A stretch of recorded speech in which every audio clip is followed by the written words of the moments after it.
Prime Minister Modi has wrapped up his Israel visit, with both India and Israel elevating their ties to a strategic partnership. Both sides have also signed several memoranda of understanding focusing on digital payments, trade cooperation. In fact, as a follow-up to last year's BIT or bilateral investment treaty, now a free trade agreement is also in the works between Tel Aviv and Delhi, and that's been confirmed by the Prime Minister himself. Terrorism, of course, as expected, was discussed. India has called for peace in Gaza. India has given its stamp of approval to the Gaza Peace Initiative under President Trump's Board of Peace, and that's also been given its assent by the United Nations Security Council.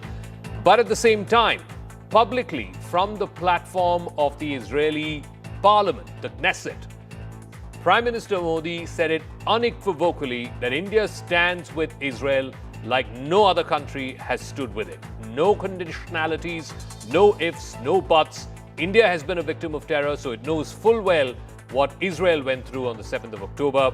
The Prime Minister chose the platform of the Israeli parliament publicly when global opinion is most divided. Many people have not gone with Israel, particularly after the mass killings that have happened in Gaza. More than 70,000 people have died. Israel has been accused of mass genocide. But despite all of that, India and the Prime Minister being absolutely unequivocal in its support to Israel as a victim, a fellow victim of terrorism. आज हमने critical and emerging technology partnership स्थापित करने का निर्णय लिया है। इससे AI, quantum और क्रिटिकल मिनरल्स जैसे क्षेत्रों में सहयोग को नई गति मिलेगी।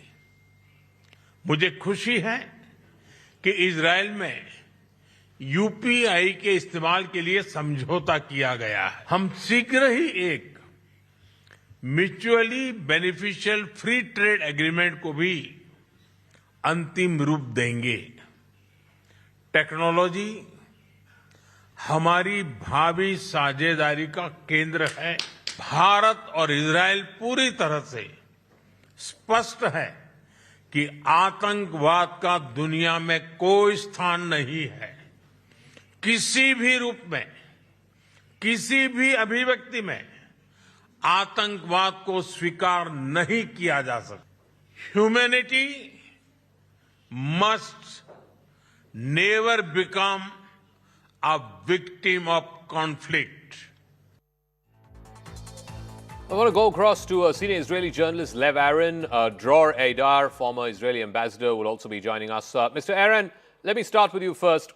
You know, many countries have been sort of ambivalent, sometimes equivocal when it comes to condemning terrorism.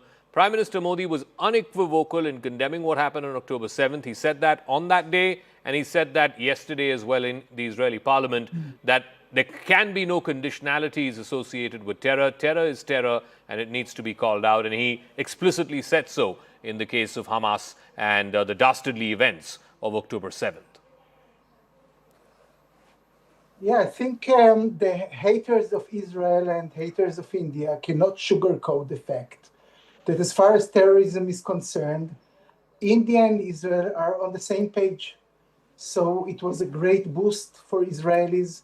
And in a way, it was a big, big celebration. You could see that the leader of opposition, as well as the prime minister, were so happy to meet Modi, and they praised his friendship to Israel and his leadership in India.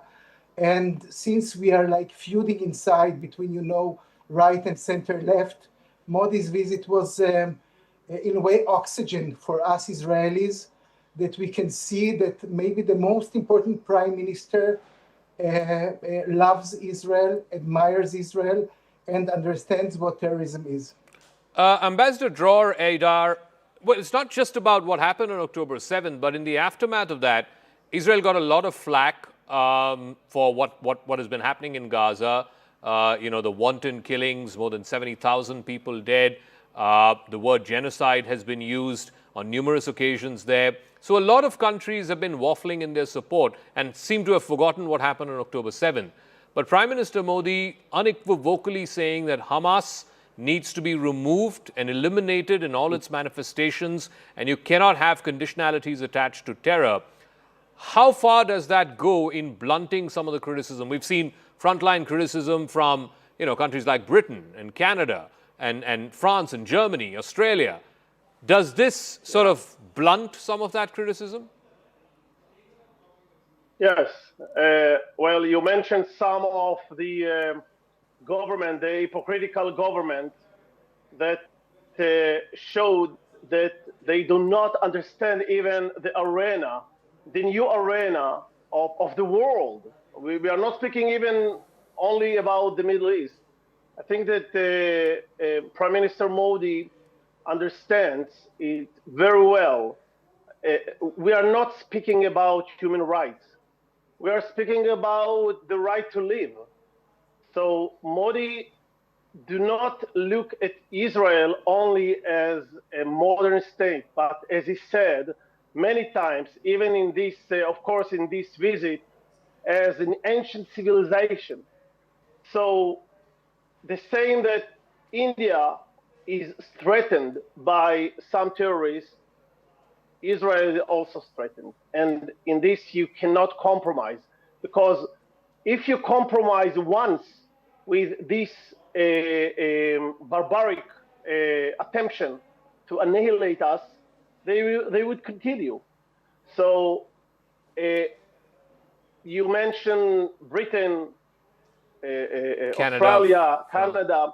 Yeah. I mean, their government. We are not speaking about the whole people there, but the government, are in great danger. They are in great danger because of some problem that they have in their places, and instead of dealing with their problem, it's very convenient to smash Israel with some rubbish, because we are speaking about a worldwide problem of a radical Islam.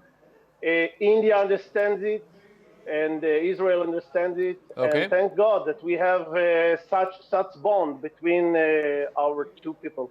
Lev Aaron, having said that, it is a fact that there needs to be some form of a stable peace in Gaza. The war has to wind down. There is now a ceasefire for the last few months, by and large, which seems to be holding because of the Trump peace initiative, the Gaza peace initiative. The UN Security Council has given its nod and go ahead for it. In fact, the Prime Minister in his speech yesterday at the Knesset also said exactly that same thing, that India endorses the Gaza peace initiative.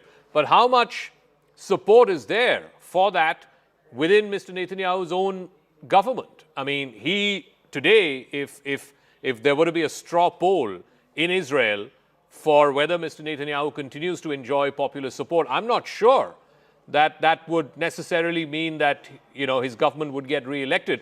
I was in Israel 6 months ago, and the sense that I got was people just want an end to this war. They want the hostages to come home, they want to end the war, and they want to move on. They want to look forward. Okay, I think that you had a wrong impression. Mr. Aaron, yeah. Okay. Most pollsters agree with you that if elections are tomorrow, Netanyahu will not win them.